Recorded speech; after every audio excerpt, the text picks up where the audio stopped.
감사합니다. 오늘 은혜의 말씀은 요한복음 6장입니다.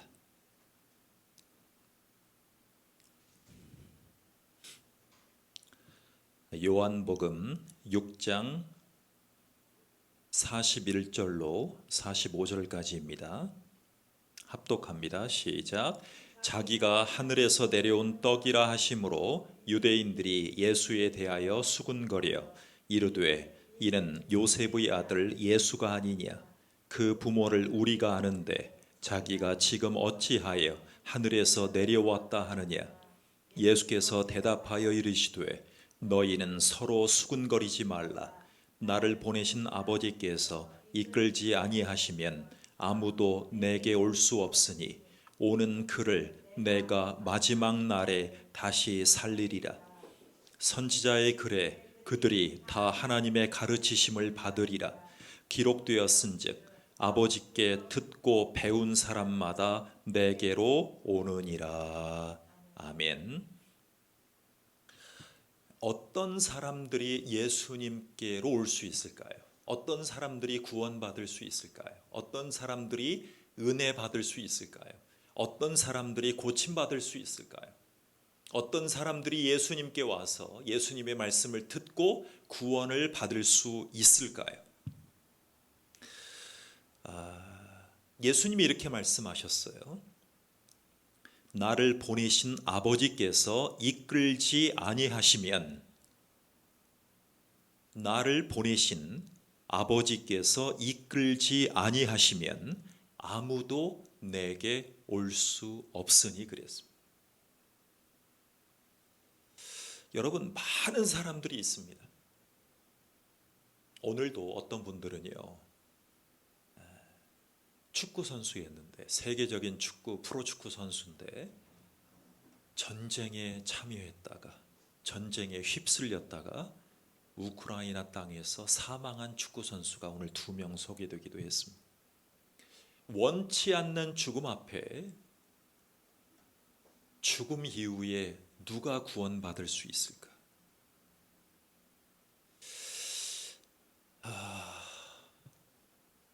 오늘은 유엔에서 연설을 하는데 우크라이나 대통령 외무장관이 연설을 했더니 많은 분들이 숙연해지고, 러시아의 외무장관 강요가 연설을 하니까 유엔의 거의 모든 회원국들의 외무장관 강요들이 다 퇴장을 하고, 여러분, 지금 우리는 공산주의, 즉 제국주의적인 패권 노름을 우리는 지금 구경을 하는 중에 있습니다. 사실은 어마어마한 참상에서 처음에는 민간 시설은 포격하지 않겠다고 했는데 지금 수많은 기관, 민간인들이 지금 희생당하고 있습니다. 여러분, 우리의 삶에서 보면 예수님이요, 하나님 아버지께서 본인에게 주신 사람이 아니면 그 누구랄지라도 예수님에게 갈 수 없다는 것을 밝힙니다. 그것이 6장 65절입니다. 한번 읽어보겠습니다. 시작. 또 이르시되 그러므로 전에 너희에게 말하기를 내 아버지께서 오게 하여 주지 아니하시면 누구든지 내게 올 수 없다 하였노라 하시니라 그랬습니다. 여러분, 예수님이 찾아간 인물들이 성경에 많이 나와요. 수가성 우물가의 여인, 삭개오, 수많은 사람들이 나오잖아요. 근데 예수님이 찾아간 것처럼 보여도 그 영혼들을 누가 붙여주셨어요? 하나님 아버지께서 붙여주신 거예요. 하나님 아버지께서 그 말씀을 듣고 구원받아야 될, 치유를 받고 구원받아야 될 영혼들에 대해서 그 영혼들을 예수님에게 붙여주신 거죠. 여러분, 죄인이 믿는 이유는요, 하나님 아버지께서 그 영혼을 예수님에게 주셨기 때문에 그래요.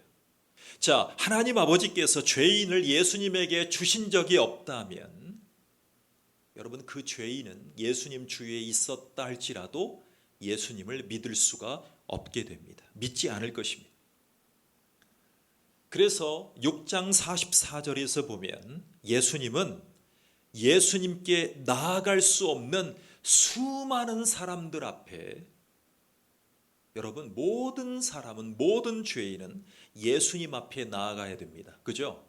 모든 사람은 다 예수님 앞에 나아가서 고침받고 구원받고 새로운 삶을 살아야 됩니다. 예, 맞죠?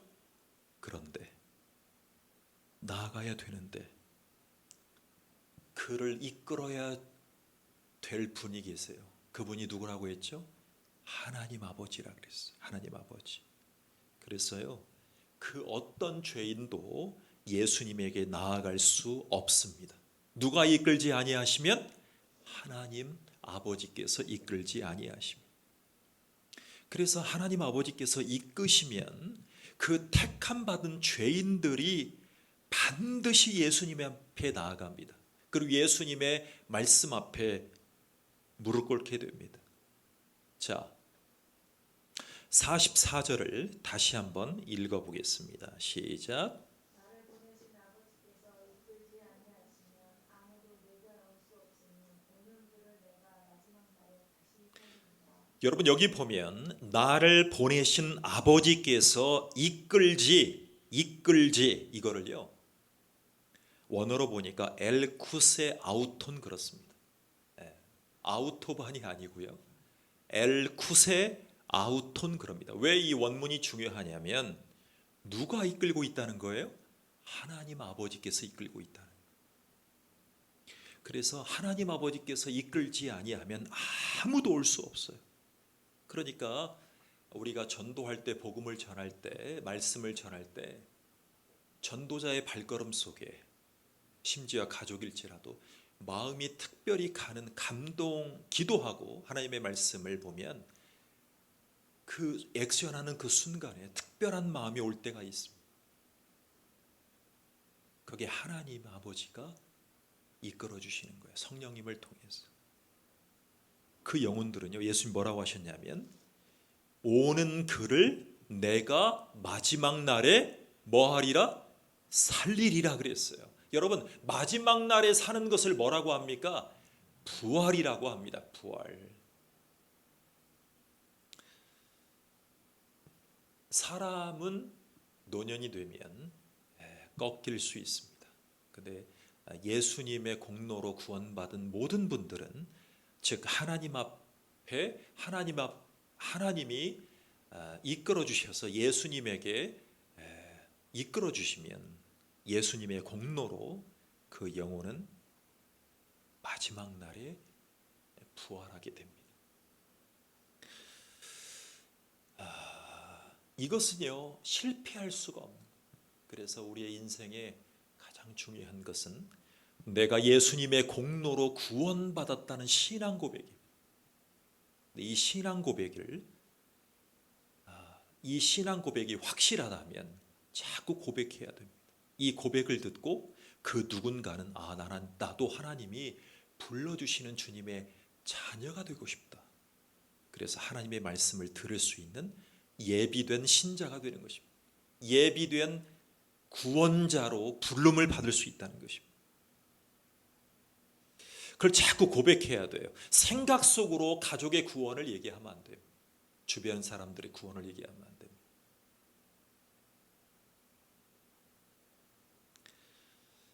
여러분, 예수님이 아무도 내게 올 수 없으니라고 말씀하셨을 때 사람들은요, 영적으로 무능합니다. 영적으로 무능해요. 영적으로 하나님 앞에 갈 수 있는 방법이 없습니다. 그러니까 하나님이 나를, 그 영혼을 예수님에게로 이끌어 주시는 역사를 위해서 우리는 기도하는 것입니다. 그래서 우리는 이 말씀을 기억하십시오. 마지막 날에 내가 다시 살리리라. 그 인생 속에 얼마나 힘들고 인생의 고락이 있습니까? 여러분, 대선 후보들 10번 넘게 있잖아요. 제가요, 만약에 다른 직업이라면 다른 사명을 가진 직업이라면 저도 시장 국회의원은 못 해봤을지어도 아마 대선 후보로 한번 나가보고자 하는 그런 마음이 들 수도 있어요. 자, 지지율이 없는 후보들 가운데도 나가본 분들이 있잖아요. 내가 한번 나가봤다 이것입니다. 그리고 내가 꿈을 꿔봤다 이것입니다. 자, 그런데 우리의 신앙생활은 주님의 자녀로 입적되는 그 순간 우리는 마지막 날에 다시 살림을 받게 되는 주님의 자녀로 부름을 받았다는 것을 기억하시기 바랍니다. 이 말씀을 무시하지 마시기 바랍니다.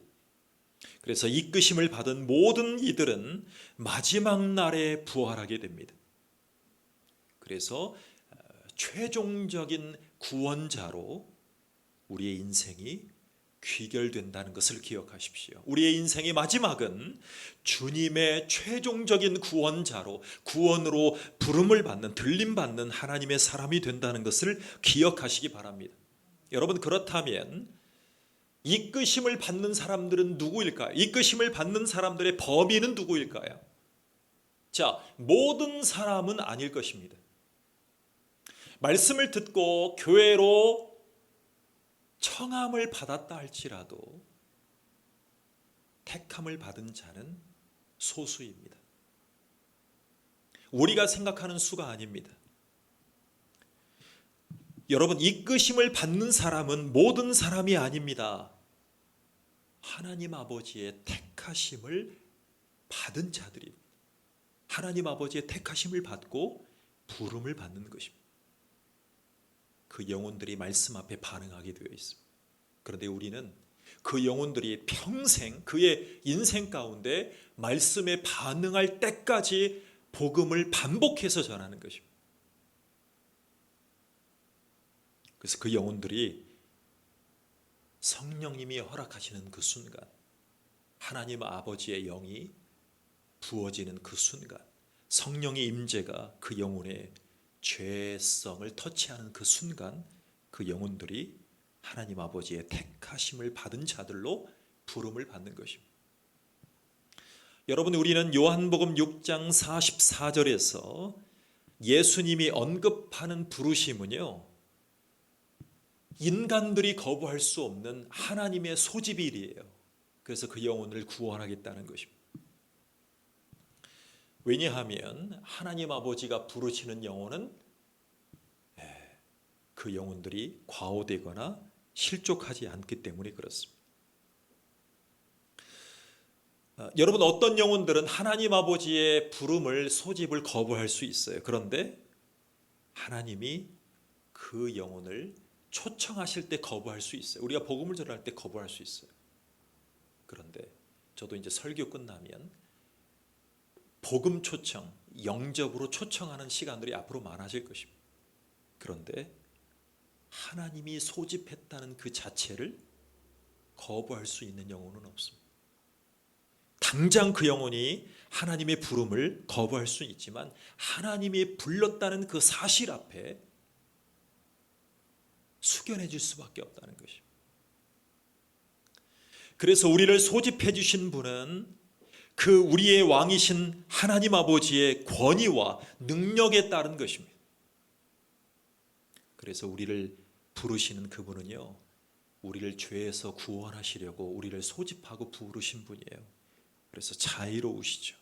그래서 전능하신 하나님이 우리를 부르실 때, 구원을 위해서 부르실 때는 하나님이 의도하신 바를 전혀 실패하지 않으십니다. 그래서 우리는 먼저 택함 받은 우리는요, 하나님 아버지의 택하심을 받은 자들이기 때문에 한 영혼이라도 우리는 주님 앞에 부름으로 인도하는 것입니다. 예수님 앞에 그 영혼을 인도하는 것입니다. 하나님이 우리의 삶 가운데, 목양 가운데, 전도 가운데, 양육 가운데, 영혼 초청 가운데, 부름 가운데 예수님이 우리와 함께 하시기를 축원합니다. 하나님 아버지가 그 영혼을 불러주신 그 순간순간을 우리는 민감하게 받아들여서 한 영혼을 전도하는 하는 그런 귀한 시간이 되기를 원합니다. 제가 어제 이 말씀을 못 드렸는데요. 한 말씀 적용하겠습니다. 여러분, 장례 예배는 결혼 예배도 마찬가지예요. 전에 어떤 청년이 우리는 주례 없이 결혼하겠다 그랬죠. 제가 자원해서 제가 기도를 해드리겠다 그랬잖아요. 그때 복음을 전하려고 제가 기도 주례를 하는 것입니다. 그런데 장례 예배도 마찬가지입니다. 장례 예배는 엄밀하게 얘기하면 포커스가 돌아가신 분에게 있지 않습니다. 돌아가신 분을 기리는 건 맞습니다. 기억하고 그 유언을 설교로 잘 선포하는 의미도 분명히 있지만, 돌아가신 분을 칭송하거나 돌아가신 분이 혹시 믿지 않고 돌아가셨을 때 그분을 천국으로 인도한 그런 개념이 절대 아닙니다. 장례 예배는 왜 드리냐면, 부모님이 돌아가신 가족이 돌아가셨을 때 그의 유언을 신앙적으로 다시 한번 확인해서 말씀으로 선포하는 의미가 있고요. 두 번째는, 가장 중요한 두 번째 의미는 믿지 않는 가족을 위해서 복음을 전하는 시간이에요. 복음을 전하는 시간이에요. 그러니까 제사를 고집하는 가족과 갈등할 이유가 하나도 없어요. 갈등하면 안 되죠. 복음을 받아들이지 않으면 후퇴가 아닙니다. 그 영혼이, 그 가족이 복음을 전할 수 있을 그 순간까지 우리는 복음 전하는 자들 기다려주는 거예요. 그런데 일단은 허락을 해주면 장례 예배 가운데 그 영혼들이 복음을 전하는 거예요. 많지 않은 결혼 주일의 장례 예배 가운데 제가 여러 번의 기억 가운데 복음을 전하려고 노력했어요. 돌아가신 분에게 포커스가 있는 게 아니에요. 복음을 전하고 그 영혼들을 하나님 앞에 불러주시기를 기도하는 거예요. 하나님이 당신들을 부르고 계시니 예수님을 통해서 구원받으십시오. 복음을 전하는 것이죠. 예수님이 당신의 삶을 부르고 계시니 예수님 앞에 나오십시오. 예수님을 영접하십시오. 예수님을 통해서 마지막 날에 다시 살 수 있는 부활의 소망을 가지고 돌아가신 분의 유언을, 신앙 고백을 재현하고 발전시키는 신앙생활로 당신을 초청합니다. 이게 장례 예배의 본질인 줄 믿습니다. 기도하시겠습니다. 하나님 아버지, 감사합니다. 우리를 택하심은 하나님 아버지께서 우리를 예수님에게 맡겨주셨으니 우리가 마지막 날에 부활할 수 있는 믿음의 사람으로 인도받았습니다. 감사합니다. 예수님의 은혜로 살아가게 도와주시옵소서. 예수님의 이름으로 기도하옵나이다. 아멘.